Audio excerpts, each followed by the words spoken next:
You might think you're ready to coup, right?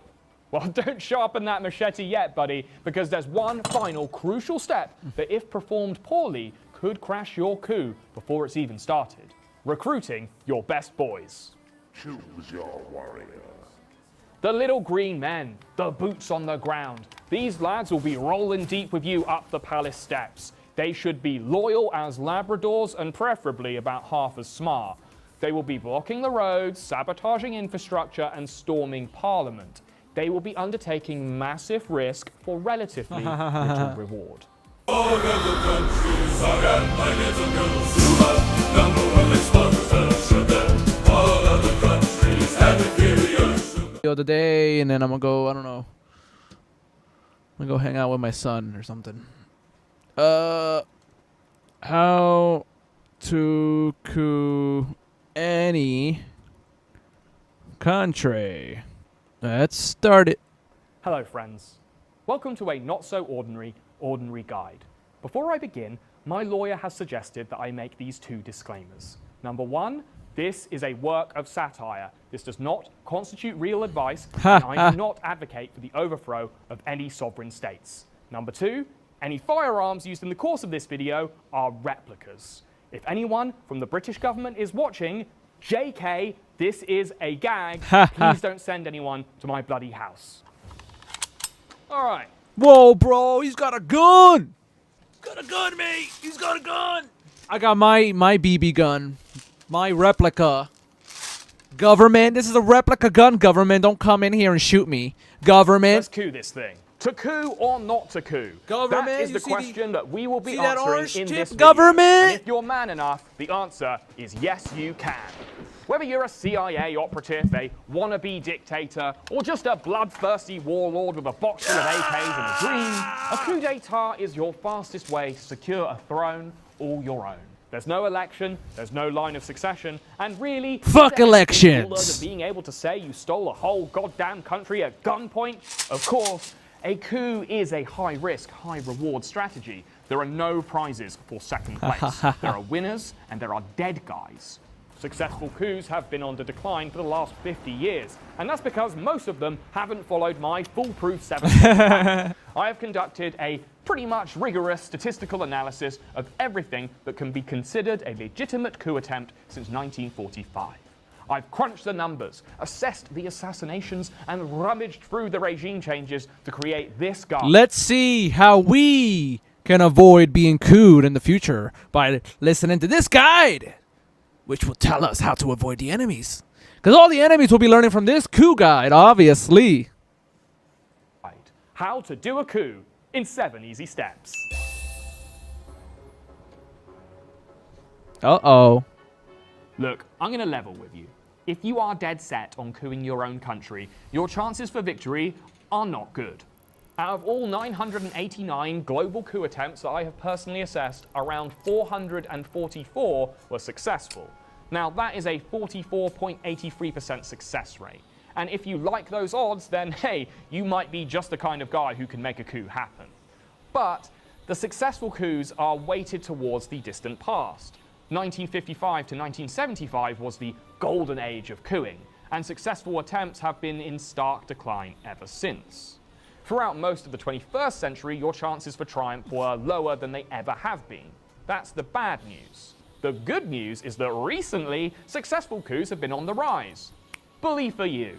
And if you identify and manufacture the correct conditions for your coup, then your chances rise considerably.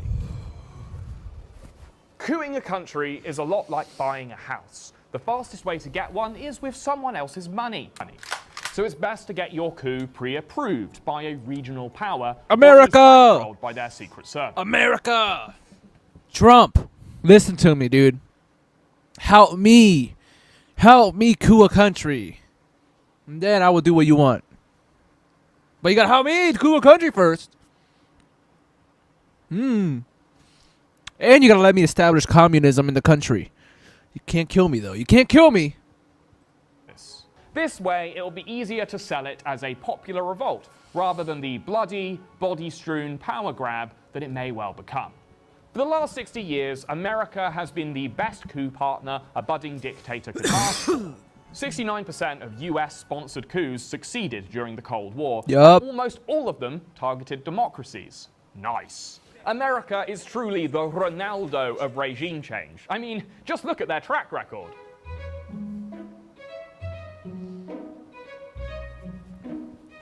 See? God And that's damn, why our first bro. case study comes straight from the CIA's own playbook and shows why having friends in spy places is a coup leader's wet dream.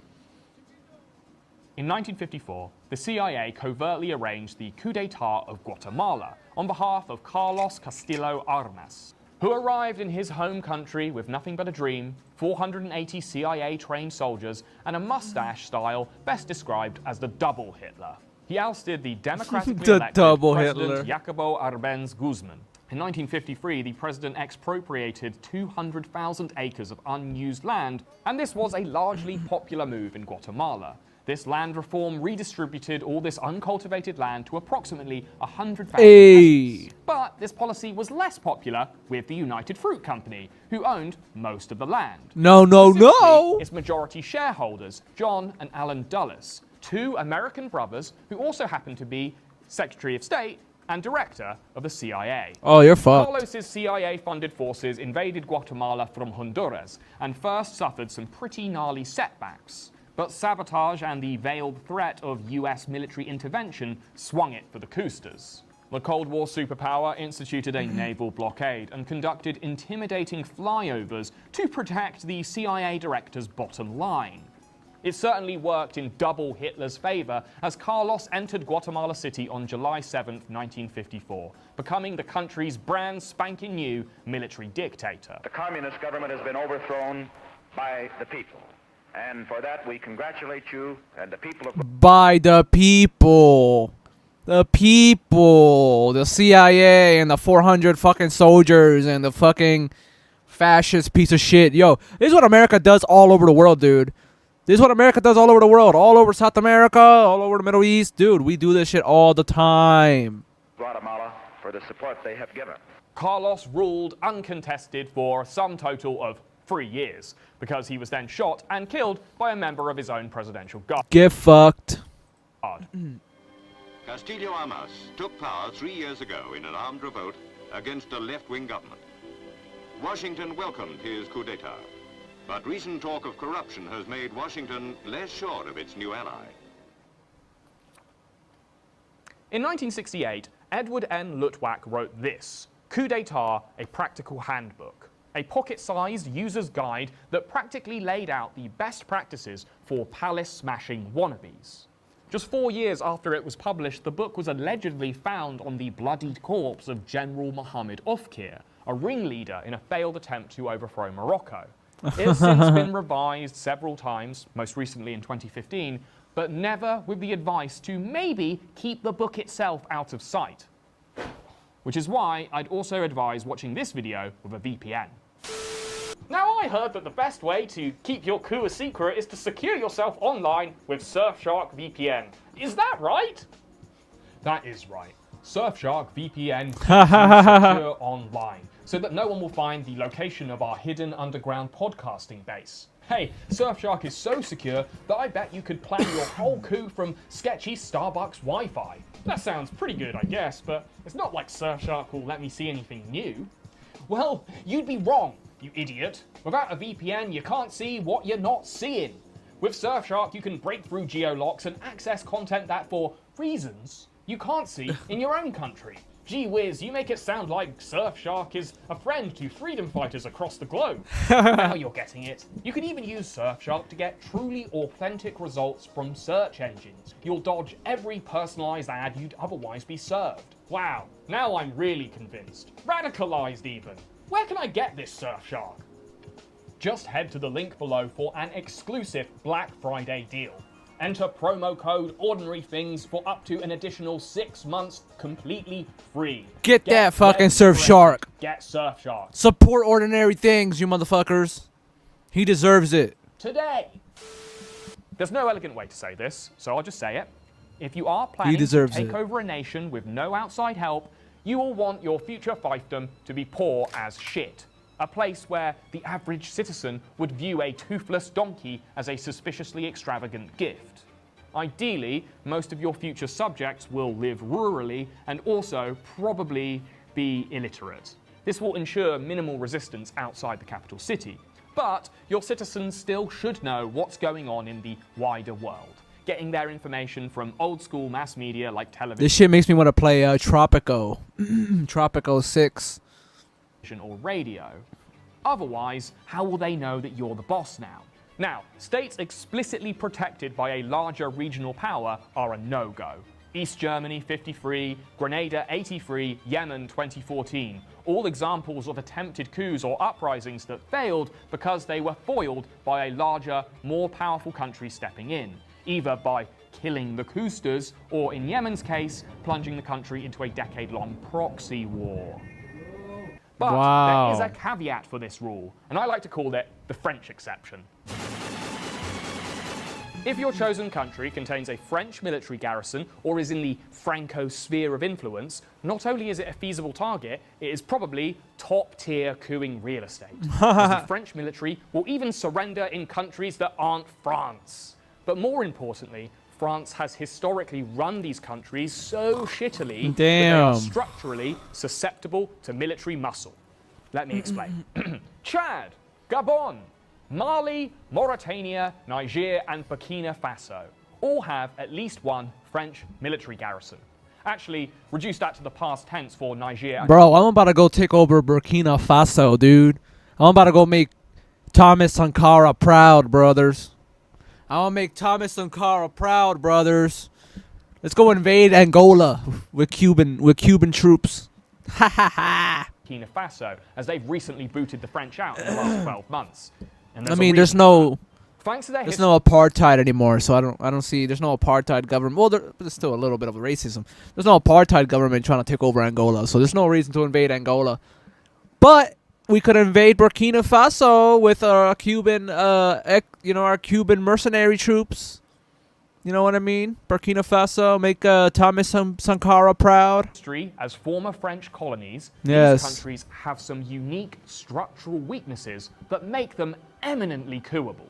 And they are all located in the Sahel, a mostly arid band of continent-spanning countries where the only thing that crops up consistently is coups. For the last 20 years, and especially for the last 10 months, there have been several cookie-cutter coups in the Sahel, where military strongmen are deposing military less strongmen with a batting average better than the going global rate.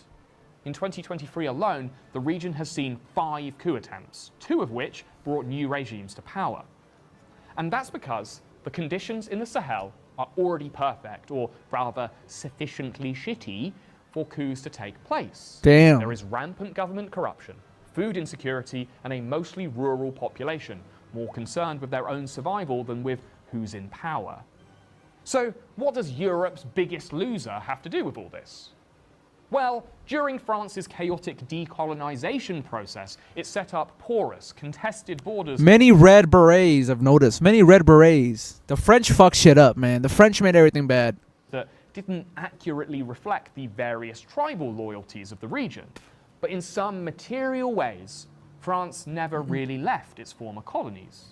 The most common currency in the coup belt is still the CF franc, pegged to the euro and controlled by the French finance ministry. And French military garrisons are still dotted around like cannabis dispensaries in a South Cali surf town.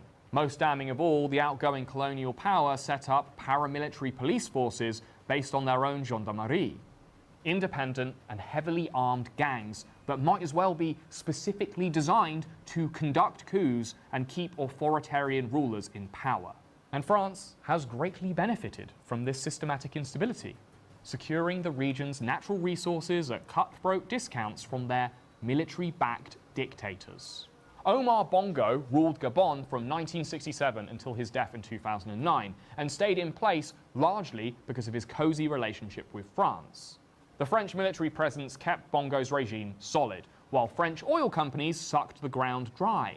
France got cheap oil, while the Bongo family bought up some of Paris's most expensive luxury real estate. This is all to say, the Sahel's loss is your gain. This is the region where your coup is most likely to succeed, and if you don't win in one, you can just cross the border and try again. But if all this Sahel business seems a bit bleak and you want to coup somewhere with some drinkable tap water, then you're going to have to do a bit more prep work. Damn it. I hate prep work. Fuck. Just because you'll be skipping the election portion of coming to power, that doesn't mean you won't be campaigning. This is the vegetable eating portion of regime change before you get to move on to the delicious bloody slab of A5 Wagyu that is staging the coup itself. On September the 11th, 1973, the democratically elected Salvador Allende was deposed in a US No! coup. Dude, that guy was awesome, bro. Salvador Allende. That guy was awesome. I can't believe America. That's why I fucking hate America sometimes, man. We did this. We killed good government for no fucking reason. We are ruining the world. And also, Salvador Allende is like related to, he's related to, that actor, from The Last of Us. Pedro Pascal. Pedro Pascal is related to Salvador Allende. It's pretty cool. Salvador Allende was deposed in a US-backed coup. This coup really had it all. The theatrical flair, the speed, the efficiency, and the bombing of a presidential palace with a fighter jet. But before the country got to this point, it took years of prep work, and this is what you should be taking note of. The first thing you're going to want to do is grind the economy to a halt, or at least convince the business-owning class that that's what's going to happen. In 1970, US President Richard Nixon and immortal Lich King Henry Kissinger agreed that Allende's new socialist government had to go. According to notes written by CIA Director Richard Helms, they wanted to make the economy scream. The US cut Chile off from international financial institutions like the World Bank and the same shit they're doing to Cuba. Wow. Inter-America Wow. Development Bank, all while copper exports plummeted and global inflation roared. The CIA also covertly funded the devastating 1972 truckers' strike, which froze the transportation of goods in the country, leading to nationwide shortages and even greater inflation. The Chilean government was forced to turn on the money printers to prevent a total collapse of living standards, sending inflation soaring by 333%. God damn. Allende's once popular administration now looked pretty creaky, even to those who still supported him, while those that didn't only saw an opportunity.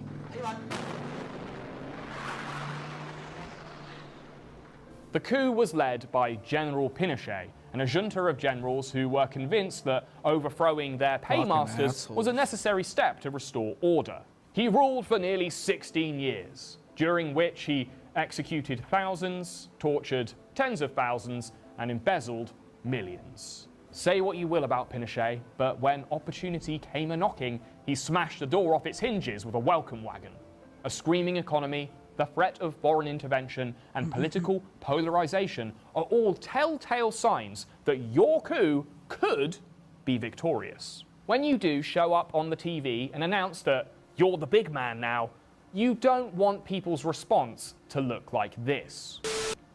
A stronger hand. Who the fuck is this guy? It should look more like this. Oh, this fucking guy. So before you do your coup, you're gonna have to make a name for yourself. You know, get videoed building a bridge, kissing some babies and handing out food and bars of soap to the poor and stinky. You need to be subtle though. You can't be completely anonymous, but you also don't want to make it obvious to the current leadership that you're campaigning for their job. Hugo Chavez took a novel approach to fixing his anonymity problem, using a failed coup to get the attention of the Venezuelan public. In the early hours of February 4th, he led 5 army units to seize Caracas military installations and stormed the presidential palace. I'd give this coup 10 points for style and a generous 4 for strategy. You see, there was a little uncertainty over which military units had actually switched sides. When an armored vehicle attempted to ram the palace door down, they were attacked by guards who had foreknowledge of the coup. 3 presidential bodyguards were killed, and the president himself hid under an overcoat and eventually escaped. At least 143 people were killed during the active stage of the coup. It was a messy, drawn-out affair that ended with Chavez's arrest. But the establishment forced him to appear on television. telling him to announce that the coup was over in the hope that he could quell the chaos, which he did, but he also used it as an opportunity to address the public. Oh shit. Nosotros acá en Caracas no logramos controlar el poder. Ustedes lo hicieron muy bien por allá, pero ya es tiempo. The unpopular establishment had just given the cocky Chavez an opportunity to campaign. Oh After a brief shit. stint in jail, he continued his charm offensive into electoral politics. He was He won. democratically elected president, much to the annoyance of the United States. Oh shit. He turned a failed coup into a spectacular Damn, bro. He politics the shit out of that. That's crazy. success. But he is the exception rather than the rule. Many a military siege has failed because generals overestimate their popularity among the portion of the population that aren't paid to salute them every morning. In 1961, France was in danger of being couped itself, as the country was divided over how hard they should continue to crush the French colony of Algeria. After nearly 7 years of war with the National Liberation Front, President Charles de Gaulle was sick of it all and was basically prepping to grant the colony independence. Most of France agreed, but someone had forgotten to ask these 4 retired French generals. Supported by a few army units, the generals made a big deal out of capturing key sites in Algiers, winning the support of some French settlers and basically no one else. General Charles broadcast a radio message announcing the takeover and attempted to recruit the military in France to their cause. The fact that the generals failed to get the party started in the actual country that they were coupping was a massive, obvious failure. President de Gaulle quickly condemned the generals on television and arrested any potential collaborators, unifying the country against the coup before the smell of coup had wafted across the French border. Notre rôle et notre place en Afrique compromis. Et par qui? Hélas, hélas, hélas. Le putsch des généraux was très shit from a strategic perspective. How these guys ever became generals is anyone's guess. Then again, they were generals in the French army. Think of your coup like a hand of poker. Army generals are your aces, Air Force bosses. Unless your capital city is coastal, then they could be more valuable. Then you've got your jacks, your heads of security services or paramilitary leaders. All very useful, and just one or a few of these could be a winning hand. Of course, you can try bluffing your way into power without any high-value cards, but this nearly never works. Coups conducted without any military backing are known as a dissident coup, or as I like to call them, a big f***ing mistake. Out of all 989 coup attempts in our dataset, 293 could be classed as dissident coups, and only 25 of those were triumphs. The line between a dissident and military coup is also often quite blurry. Of those 25 successes, 14 could still be classed as partly military backed. This data alone should be enough to dissuade you from going the dissident route. But this has become a bit of a, let's say, pertinent question in recent times, as a few demagogic dimwits have bet it all on a pair of twos. America, 2021. Brazil, 2023. Both terrible attempts. But they were both so shite that they did at least give their leaders some plausible deniability. You don't fight like hell, you're not going to have a country anymore. When you storm the palace with a bunch of unarmed, unemployed losers and no generals on your side, you kind of haven't even done a proper coup. You've just organised a shit rave for cards in your country's seat of power without providing any porta potties. Insurrectionist? Look up the word. Are you going to follow the guy who's naked, tattooed nipples? Making a play for the palace with just one general in hand is really cooing by the seat of your pants. Your chances are slim, but the power you win will be better, as there's fewer stuffed shirts to share it with. Obviously, it massively helps if you are that general, but even a little military clout can get you pretty far. In 1971, General Idi Amin led a coup while the incumbent President Obote was abroad, ousting him from power and securing himself a respectable 8 years of uncontested rule. If I found you not to attend cabinet 3 times without reason, you are out of government. Idi Amin might have played the game alone, but he smartly conducted his coup while his opponent was away from the table. Muammar Gaddafi made a similar decision, rocking up the palace steps while King Idris of Libya was receiving medical treatment in Turkey. The coup was completely bloodless, swift, and well organized. And Gaddafi wasn't even a general, and nor were his collaborators, but he had recruited a number of military bigwigs into the Free Officers movement. This is sort of like the poker equivalent of Free Fours. I don't know, I've actually never played poker. He served as chairman once he took charge, taking the chill title in order to show equality with the officers he had couped alongside. But Muammar ruled long enough to go mad with power. Well, it was either that or brain poisoning from all the plastic surgery he got. And he was eventually violently ousted from power in 2011, where he was forced to become, let's say, intimately familiar with a bayonet.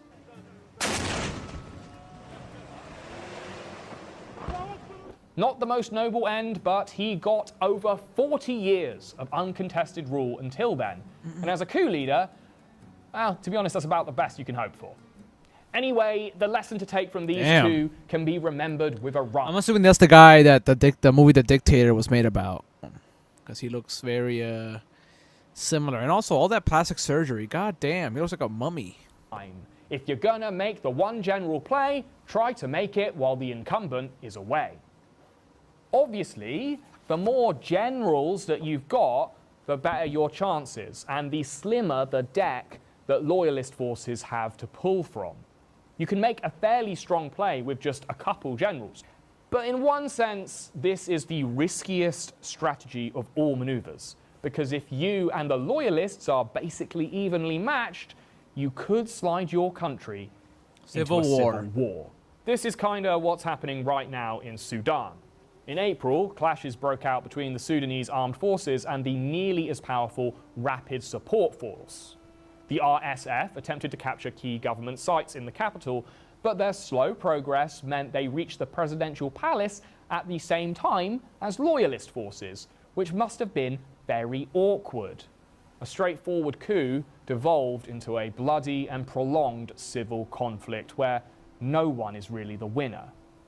Although you wouldn't know that from international reporting, which centered on the escape of Western diplomatic figures and not much else. Secure the support of several military bigwigs into one hand and you've got yourself the equivalent of a royal flush. Brazil 64, Greece 67, and Chile 73. All these coups were ostensibly successful, and they were all orchestrated by a well-organized junta. Besides being a really cool word, a junta is a government led by a committee of military leaders. Pinochet's junta was the perfect hand, comprised of himself, the head of the army, the head of the navy, the head of the air force, and the director general of the Carabineros. More recent junta takeovers include Thailand in 2014 and Myanmar in 2021. The junta method is by far the most reliable, especially if you plan on taking over a country with a large population. But it also requires the most compromises, as you will be sharing power with a bunch of military dickheads.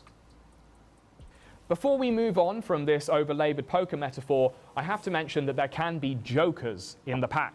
Important figures outside of the official hierarchy, and rarely in play, but in certain versions of the game, they can be invaluable. The head of the Presidential Guard being a classic joker.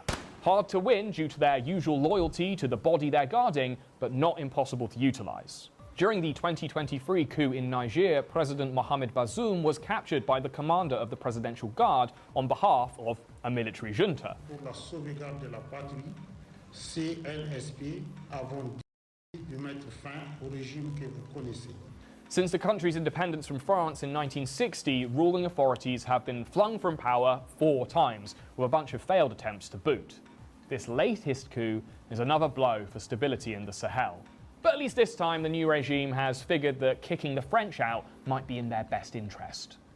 Okay, congratulations. The country is unstable, the leadership is weak, the generals have your back, and the people know who you are, and either don't completely hate you or shit their pants at the sight of you. You might think you're ready to coup, right?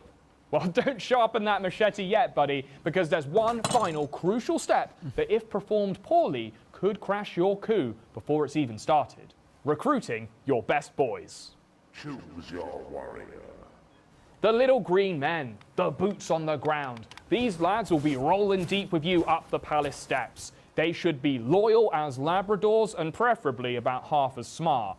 They will be blocking the roads, sabotaging infrastructure and storming Parliament. They will be undertaking massive risk for relatively little reward. Finding the right guys to defile the sanctity of the state is no easy feat, but narrowing your recruiting pool is actually quite simple. You'll want to make a list of every military division close to the capital city. This extends to paramilitaries and well-armed cops. Now, you'd think that the larger your unit, the better their utility in a coup, but you'd be dead wrong and, dead. Good coups take place over hours, not days, so you want flexibility with as little potential for communication breakdown as possible. Larger military battalions are dependent on complex command structures and can easily be slowed down through sabotage. So your core group of coup-making homies is as close to the capital as possible and is either well-equipped and relatively small or medium-sized with a simple command structure. Once you've identified the team or teams you'll use in your coup, you need to make contact. Edward Lutwak suggests that you need to convert 10 company commanders and 5 effective leaders at the HQ. Everyone else should fall in line once orders are issued, or at least the defectors will be so few in number that it won't matter. Now, approaching your first recruits is the single riskiest moment in your entire operation. A standard CIA tactic was to identify officers who had been passed over for promotions, the bitter, aging captains and colonels who will see your coup as their last chance to rise through the ranks. Your ideal recruit is very loyal to you, but not so loyal to the country that they'll refuse to desecrate its most sacred spots. These lads that you're recruiting will be risking their lives, the lives of their families, possibly putting their testicles on a crash course with a car battery. They either have to be politically motivated to overthrow the very system they've sworn to uphold, or dumb and greedy enough to sack it all off. In 1991, hardline members of the Soviet government attempted a military coup of the Kremlin. The Gang of Eight, led by the vice president and the head of the KGB, orchestrated an impromptu tank party in Moscow and even managed to arrest the real leader, Mikhail Gorbachev. But the military recruits refused to suppress resistance at the Russian White House, allowing future President Boris Yeltsin to mount their tanks and make them all look like pussies. Secretly recruiting cousters requires a shitload of subtlety. Even if they are up for it, they might think you're the Secret Service trying to catch them out. So you need to be careful to identify the highest but weakest link in the chain of command and start your charm offensive there. So I was just wondering if you'd ever considered overthrowing the government. Did you see what went wrong there? Let's try that again. I just think the politicians are wrecking this country. Do you ever think that maybe the protectors of the people need to restore order and take us back to our former glory? I'm in. Yeah. Much better. Extra points for appealing to the soldiers' nostalgia and personal desire for glory. Potential recruits should also be made to assume that their superiors have already been recruited. And as you recruit more members, this will have the added advantage of also being true. It will inspire confidence in the coup and prevent potential betrayers from reporting it, as they won't know who to trust. Some may even be too scared to say no. Still, they will have a lot to gain by betraying you and will have a number of opportunities to do so. In fact, we have to just assume that a few of them will do just that. So you'll have to recruit in a very specific way to mitigate the damage of any leaks. Once they are definitely on your team, each recruit should only be given the details of their own task and nothing more. Military men are used to being on a need-to-know basis, and if they do sell you out, it means only part of your plan will be revealed. which is why it's also important to never reveal the date of your operation, at least not until you're days away from rolling deep. In the 1980s, it looked like conditions were perfect for a coup in Romania. Massive austerity measures had been made under Ceausescu's communist government, and he was just generally wildly unpopular because he was a knob, leading to a few high-ranking soldiers to consider a coup. The date for the coup was set somewhere between the 15th and 17th of October, when Ceausescu was on a state visit to West Germany. So far, so good. The principal army unit was based in Bucharest and had a huge munitions dump secured by a lieutenant colonel. But somewhere in the coup plotting process, there had been a leak. When the date approached, the military unit assigned to carry out the plan was sent to harvest corn instead. The coup leaders were questioned but never arrested, revealing that part of the coup plan had been leaked, but the wider details were still fuzzy. While this was an unsuccessful attempt, the correct recruitment procedures were followed. So the coup planners remained in power and their testicles remained free from a 12-volt charge.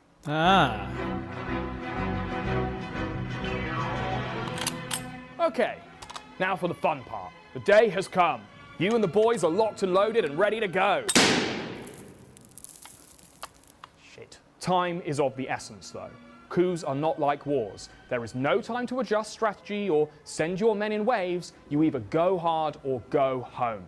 If war is a multi-round bare-knuckle brawl between two equally matched opponents, then a coup is a knife in the heart of a sleeping giant. You either get it done fast, or you get smushed into man-flavoured goo. Okay, first things first, you are going to need a few of these. Cheap, reliable, two-way radios, because if everything goes right at the start of your coup, every other form of communication is going to be sabotaged or seriously unreliable. When it comes to weapons, the AK-47 is the Coca-Cola of coup equipment, past and present, and there's a good reason for it. It's reliable, it's cheap, easily available, and easy to use. Anyone with arms can operate an AK, and due to their mass manufacture, getting a hold of them covertly won't be a challenge, theoretically. If you're coupping a rich or well-armed country, then I'd recommend upgrading to an M16 or one of its derivatives, like the M4 carbine. Having a brigade of tanks is a total necessity for coupping a developed state.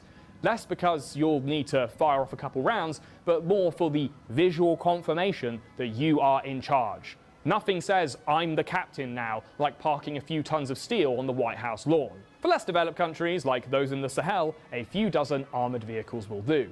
Now, every coup is different. Each will have specific geographic requirements depending on the capital city's structure. So I'll be guiding you through a theoretical coup of a random city. Just a random city like London, England. Okay, the big thing about staging a coup is that basically everything has to happen simultaneously so you can maintain maximum confusion until the moment where you're in charge.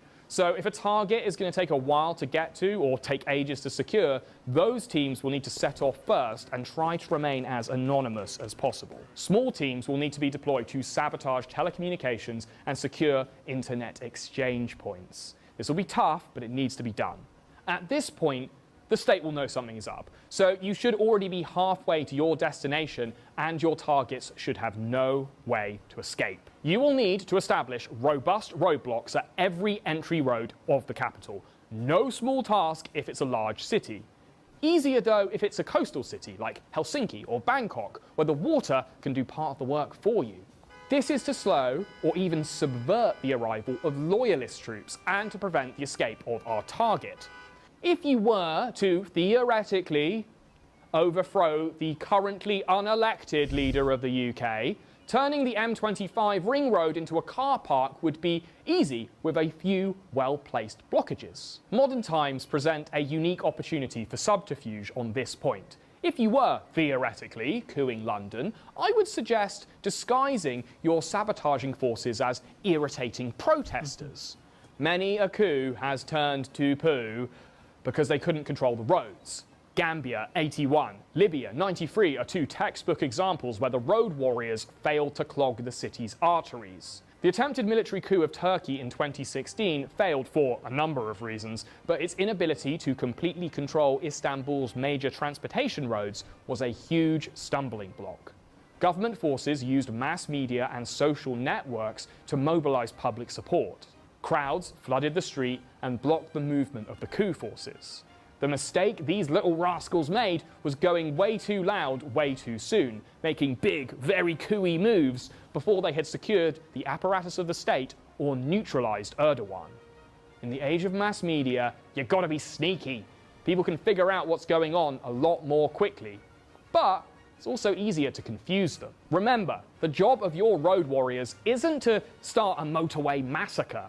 They are just there to stop the loyalists from starting a fight in the first place. If you can confuse the loyalist forces enough to convince them to join your roadblock, this would be your perfect scenario. And if you've maintained enough confusion up until this point, the loyalists won't even know who they're responding to or who the enemy is.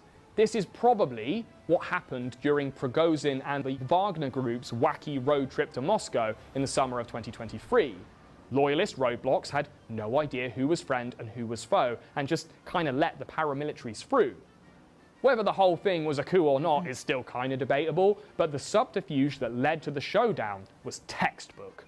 You'll also need to halt train travel and shut down the airports. Trains are easy though. All you got to do is blow up some train tracks with a skeleton crew of protester-disguised coosters.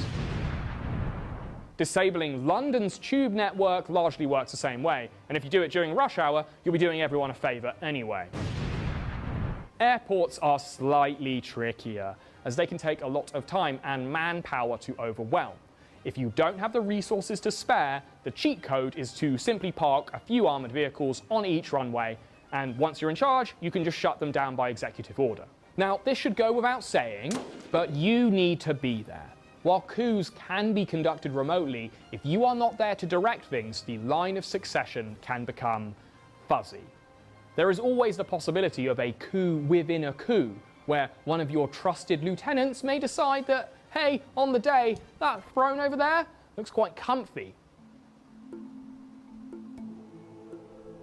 On October 26, 1979, South Korean President Park Chung-hee was enjoying one of his 10 monthly banquets with his closest advisors at the KCIA's safe house. However, festivities were cut short when the director of the KCIA, Kim Jae-kyu, rudely interrupted the banquet by shooting President Park in the chest.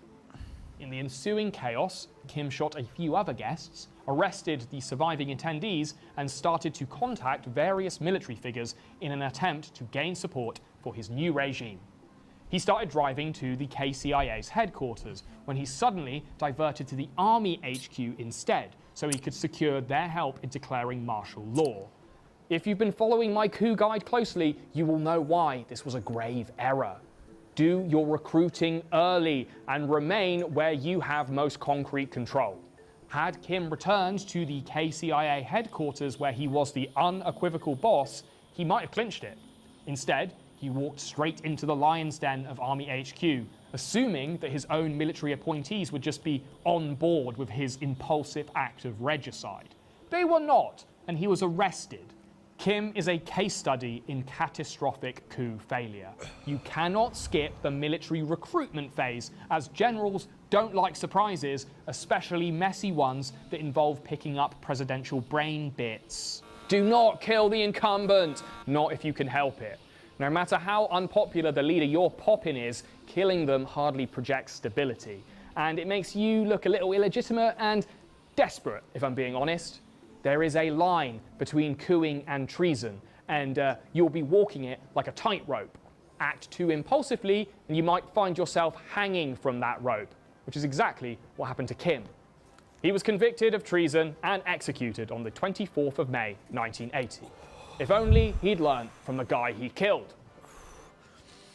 Back when he was a major general, Park Chung-hee mobilized several army units and recruited senior military officers for his coup in 1961. He seized key public buildings across Seoul. The army captured the media outlets and shut every major transportation hub in the city, while the Prime Minister fled. There was some light resistance when the operation started, but rebels held the hills around the capital, firing on government positions and installations. If you've been paying attention, you'll be right in thinking this was a perfectly orchestrated coup. In fact, I'd say it's the gold standard. But there were challenges. The plot had been leaked in the early hours of the morning, giving counterintelligence command time to dispatch military police and arrest some of the likely culprits. Major General Park, however, was shrewd, moving to the 6th District Army HQ, where he took personal control and salvaged the plan. Now that is how you coup it. Park proclaimed himself president in 1963, leading South Korea without contest through an incredible period of economic growth and industrialization. His autocratic rule lasted for nearly 18 years, and he enjoyed many a banquet until a poorly prepared coupster served him a lead-based dessert in 1979. Once you and your ride-or-die broskies are inside the capital city, you have 2 primary objectives and several secondary ones associated with the primary 2. I know this is confusing, but if you got this far, deal with it. It's about to get more confusing. The first is the most obvious and most fun. Capture the executive and assume control. The second is to capture and secure the country's most trusted media outlet. So if you were coupping London, you'd be taking the PM hostage at 10 Downing Street and announcing your junta from the BBC. Convenient, as they are 5 stops away from one another on the tube, or just 15 minutes away via armoured convoy. Your most trusted and most battle-ready units will arrive at the executive first and take whoever lives there hostage. Now, this is the spot where you will be meeting some guaranteed resistance, so you'll either have to overwhelm them with sheer numbers or, blast some fools.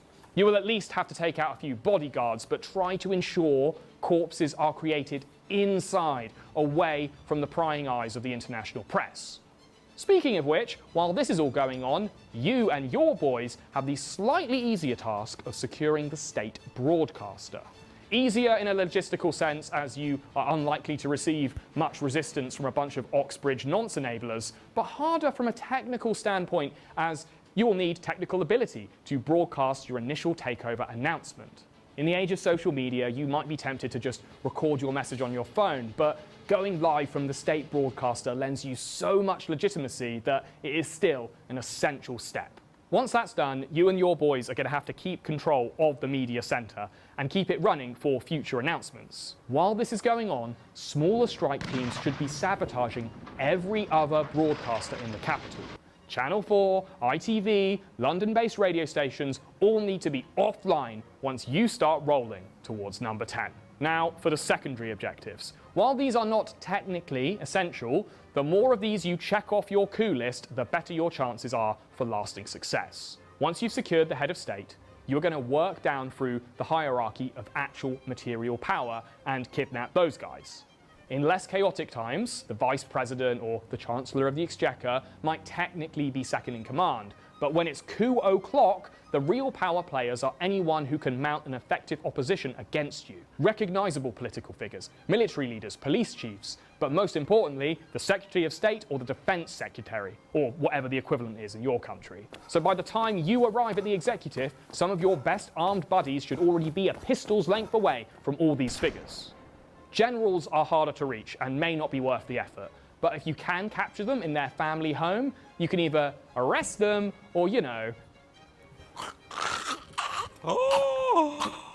No. Theoretically. Coupping the UK, I'd recommend sending some of your best and most brutal boys to the Carlton Club, the private members club popular with high-ranking Tories, where you're likely to catch some cabinet members about to chow down on their eggs royale.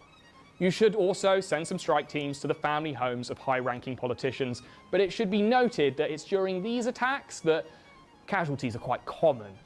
This is necessary though, because if you can secure gun barrel approval from military and political leaders outside of your coup, this will create a snowball effect. Junior ministers will fall in line, not wanting to lose their jobs or their brain matter. If your country has a ceremonial head of state, like a king, emperor, or official mascot, now is the time to wheel their decrepit bones out and receive their gun barrel blessing. And once you're done with that, it's time to convince everyone that everything is all good, man.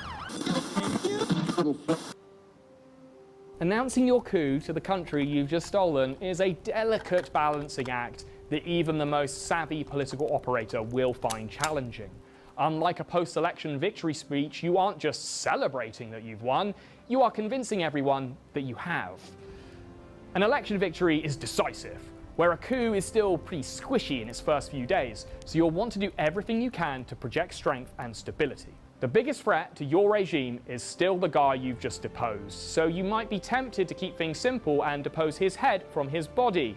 Not so fast. Your predecessor might be your biggest threat, but they are also your biggest asset. Using the previous incumbent as a meat puppet is a must. It legitimizes your rule and provides a sense of stability and legitimacy that can never be underestimated.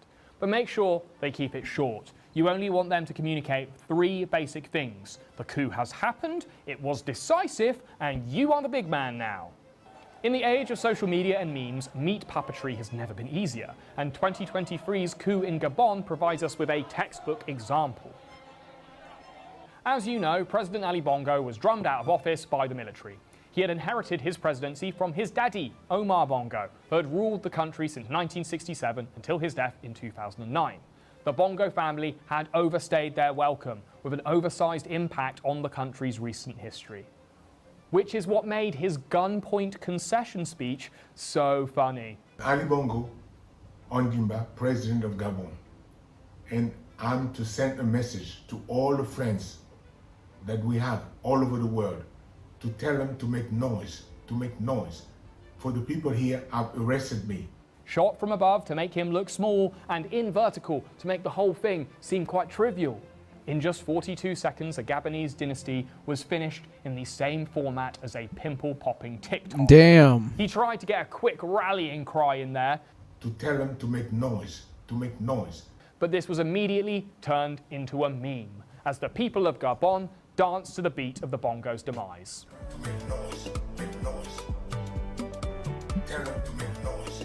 Oh, damn.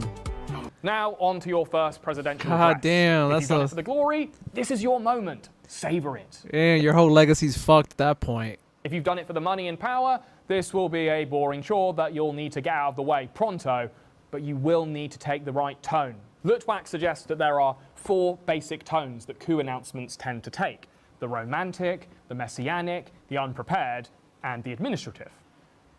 Whatever tone you do choose to take, you are there to establish stability. There should be no question that the coup is over and that you are in charge now.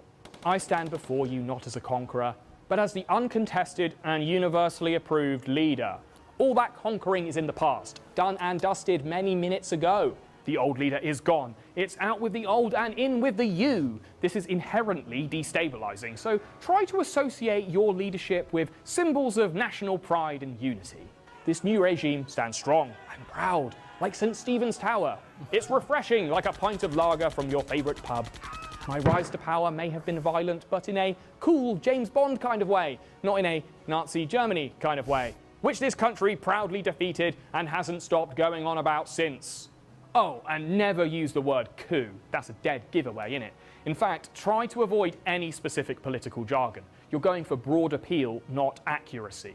Instead, use easy-to-understand metaphors about new dawns, rebirth, and ships being steadied. Actually, use as many nautical terms as you can. A stronger hand was required to steer the ship through these rough waters. The previous captain was seasick, and I heard he was screwing the cabin boy in the poop deck. For the stupider viewers, it will be important to emphasize that this is not an invasion by a foreign force, especially if it was indeed funded by one. Rumors that Russia fueled my revolution are baseless, and those photos of me sunbathing with Putin are as photoshopped as they are erotic. You only need to subtly imply that resistance will be met with swift and bloody retaliation. A picture speaks 1,000 words, and images of tanks parked outside Parliament will speak 1,000,000. If there is any visible resistance on the streets, it is better to acknowledge its existence now, but imply that they are isolated instances that will be dealt with. There will be those who resist, who want to take us back into the past, but this new regime is like a bullet. It only moves forward.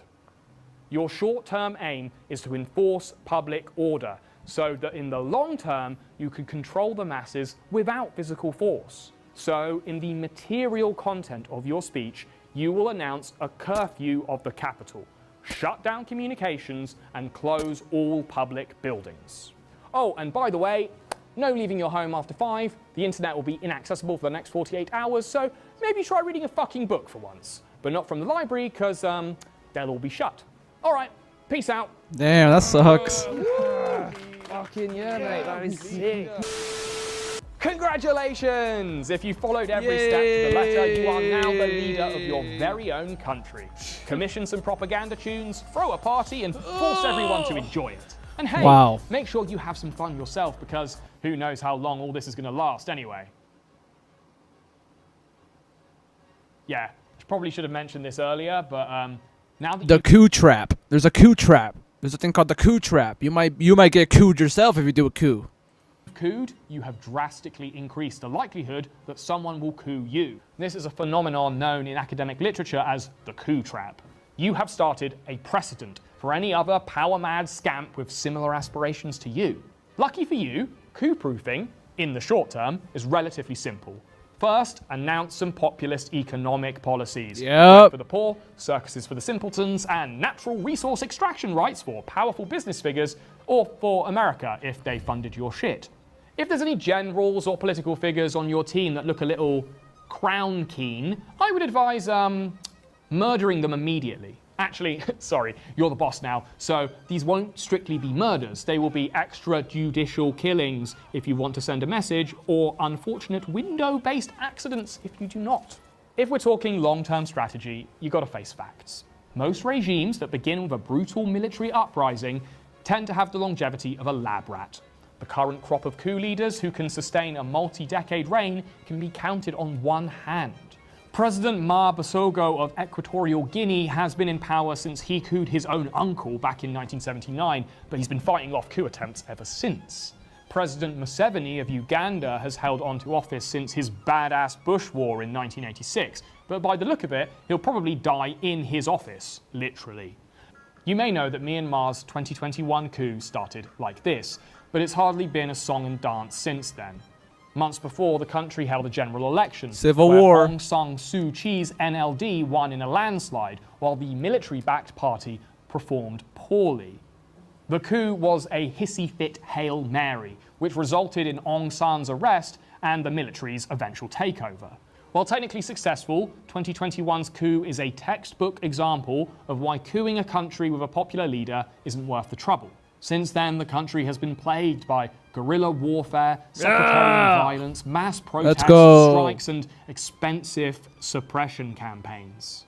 Myanmar is a big country, full of brave, brilliant people who are just done with the junta's shit. At the time of recording, only 15 global heads of state have earned their position through a coup d'etat. And 7 of those 15 have been in power for less than 3 years. With all this in mind, I reckon you've got 2 options for your post-coup success. The first option, pillage the country's coffers like a subway crackhead rifling through the pockets of a sleeping drunk. Set up shell companies in a British tax haven, embezzle state revenue, and transfer ownership of natural resource companies to your brother or wife, whoever you trust the most. Stay in power for a few years, then sail away on the presidential yacht with as much gold and hookers as it can carry. But most people never take my advice on this one. Power is addictive, apparently, and if Museveni and Mitch McConnell are any indicator, it might actually be some kind of life support system. So if you're dead set on keeping your claws on the crown, you should consider scheduling an election. Whoa. Yeah, okay, I get it, I know. But just hear me out, okay? The best way to avoid the coup trap is to subtly transition your military dictatorship into a democracy. The 2013 coup of Egypt ended in the resignation of the democratically elected Mohamed Morsi. He pushed forward with an unpopular Islamist agenda and mismanaged the economy, resulting in massive protests reminiscent of the ones that ousted previous President Mubarak 2 years prior. Defense Minister Abdel Fattah el-Sisi politely gave Morsi a 48-hour notice period, telling him to leave office. Morsi resisted, so el-Sisi booted him out with the help of the military he happened to command. Elections, though, were held the following year, and who won? Well, none other than the guy who'd done the coup in the first place. He's still in power now, and there hasn't been another military uprising since. When you think about it, winning an election in a country that you've just couped is really the ultimate power move. You took the country by force and won the hearts of the people. All you got to do is invade another country and you'll have scored the geopolitical hat trick. Off the top of my head, I can only think of 3 people who've done the same. Julius Caesar, Napoleon, and, well, Saddam Hussein. Imagine your name among that illustrious company. Flight Lieutenant Jerry Rawlings of Ghana's Air Force actually conducted 2 coups, one in 79 and one in 81, the second of which overthrew the civilian government that he himself had installed. But Jerry was a charming motherfucker.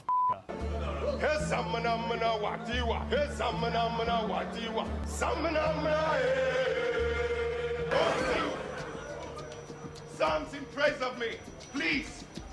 Sing it in praise of Ghana and Africa, the black man.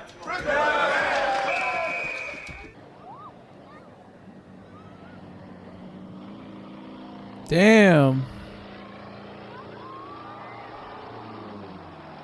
When Jerry transitioned Ghana into a democracy That's for wild. the second time, he was elected president. And after he retired, he lived a life of luxury and national respect until his death in 2020.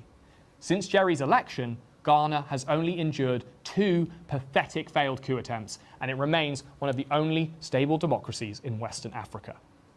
Out of all the coup leaders I've read about, Jerry has the best batting average. 2 expertly conducted coups and 2 landslide election victories. Now that is how you coup it. Gentlemen, this is Democracy Manifest. Democracy is dirty. But in some cases, it might be necessary for your survival. It legitimizes your rule in a way that a coup never can. Elections foster national unity and represent a fresh start that the people will always be thankful for. You have gifted them agency over their own destiny, an opportunity to build a better world for their children who will only know the previous generation's suffering as a story. And, you know, if it looks like you're going to lose the election, you can always rig it. Thanks for watching. Grind those bastards down, and I'll see you next time. Rig the election.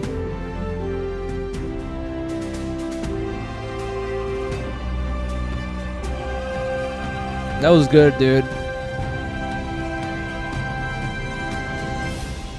That was a good video. And I'll see you guys next time. Bye-bye. For the greatest country in the world. For the countries I got my little girls. Cuba, #1 exporter of sugar. All other countries have inferior sugar. Cuba, home of famous cigar. It's time with my capitalists all around the world. Cuba, Cuba, you're a very nice place. From the hills of Guantanamo to southern Havana. Cuba, friend of all except America. They're very nosy people with gold up their ass. Cuba, industry best in world. We invented coffee and the shaving knife. Cuba, Cuba, you very nice place. From hills of Guantanamo to southern Havana. From brass mighty penis of our leader. From junction with the testes, the tip of his face. Cuba, Cuba, you very nice place. From hills of Guantanamo to southern Havana. Mighty penis of a leader, from junction with the testes to tip of his face.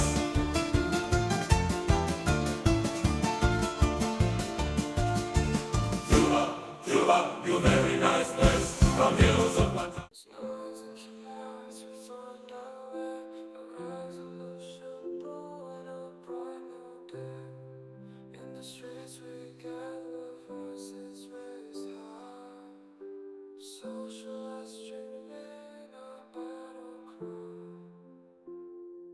You've been so honest, heart, blowing clouds of light. The fire in our hearts, burning through the night. No longer shall we stand as the planet's demise. United we'll rise with hope in our eyes. With hope in our eyes. Revolution in the air, it's time to take a step. future of our world will fight hand in hand through the darkness and despair. A new dawn will arise. With our hearts on fire, we'll paint this